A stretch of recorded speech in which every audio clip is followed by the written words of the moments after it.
Magandang umaga po sa inyong lahat. Ito po si Buotan TV. Naghahatid po sa inyo ng maraming video about po sa plants po. Alright? So, wag kalimutang tumawa, wag kalimutang mag-smile dahil dyan tayo gaganda sa lahat ng panahon. Alright! So, ano ang mayroon ako ngayon? Ito ay isang tanim. Hindi ko lang alam kung bilong pa rin ito sa San Francisco. So, nakakaiba kasi eh. Pero, ang alam ko, is one of a kind na maganda pa rin ito. Para itong isang poinsettia, kaya lang yung poinsettia kasi is red color. So kung sino nakakaalam ng poinsettia diyan, yung pag December lang ginagamit natin sa pang decoration. So ito parang ganito rin. So yung poinsettia lang kasi red yung color nang nandiyan sa kanya. Kung ito kasi it's more like a very light pink in the middle and a green outside. So ito yung mayroon din ako sa garden ko. Maganda rin ito, kaya lang hindi masyadong matingkad yung kulay.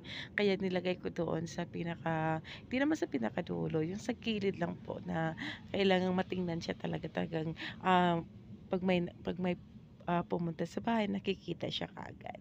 Kaya lang kung ito ay nainitan, mas lalong gumaganda rin ang mga dahon nila. Uy, sorry guys, namamaos ako, hindi ko alam. Kakagaling ko lang sa sakit kasi. So, anyway, um, mag-ingat kayo kasi sa panahon ngayon may maraming ulan at saka maraming init o sobra-sobrang init at sobra-sobrang ulan. Hindi mo maintindihan kung ano talagang season ngayon. So anyway, pasensya na po sa boses ko.